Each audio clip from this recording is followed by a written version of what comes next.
La renouille du Japon est une plante qui, comme son nom l'indique, est arrivée d'Asie, qui est arrivée chez nous. Elle a été utilisée au départ, elle est utilisée comme fourragère, donc pour nourrir le bétail et comme plante ornementale, donc pour faire joli dans les jardins. Le problème, c'est que depuis pas mal d'années, plusieurs décennies maintenant, elle a tendance à fortement se développer et à prendre la place de nos petites plantes qui sont chez nous. Donc on l'a mis dans les plantes, on l'appelle une plante invasive, parce qu'elle prend la place. C'est comme si j'allais chez vous et que je vidais votre frigo. Donc ça vous fait pas trop plaisir, bah là c'est ce que cette plante fait par rapport aux plantes de chez nous, elle prend la place. Donc l'idée du chantier aujourd'hui, c'est de limiter au moins sa propagation pour éviter qu'elle prenne la place sur tout le terril. Et l'idéal ce serait carrément arriver à la faire disparaître du terril. Donc la difficulté c'est que cette plante, là où elle pousse, il n'y a que cette plante qui pousse, il n'y a rien d'autre, on trouve pas de nid d'oiseaux, il n'y a rien qui sait s'en nourrir puisqu'elle n'a pas de prédateurs, donc c'est pour ça aussi qu'elle est invasive.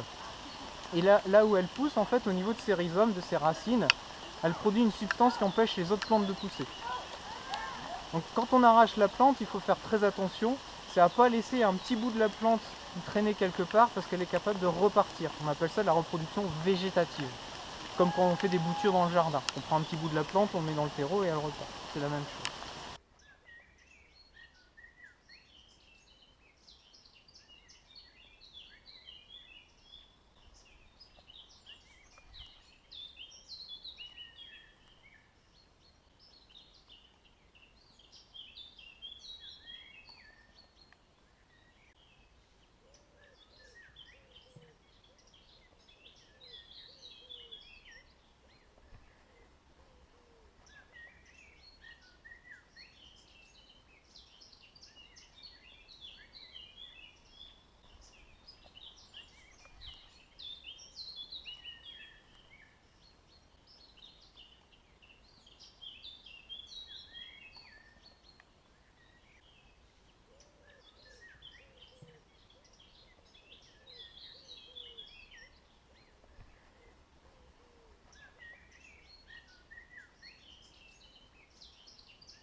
Ça, c'est un abri pour insectes.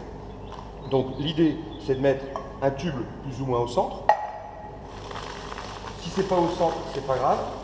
Bon, je vais mettre de la paille, c'est pas tous les champs que j'aime bien. Prendre de la paille. Donc l'enfant, ben voilà, il met la paille dedans. Hop, on bourre, etc. Au besoin, on découpe un petit peu. Voilà.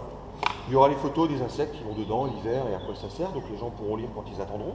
Après, on prend 2 bouts de ficelle. Donc c'est pareil, la ficelle tout ras, on n'est pas au centimètre près, on s'en fiche. Hop. Voilà. Ici, on fait ça. On vient faire 2 nœuds sur une extrémité.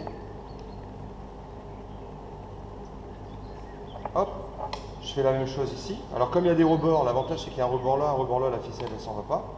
Ce sera la plus grosse ficelle. Et après, l'enfant, il accroche ça dans son arbre. C'est un gîte à insectes.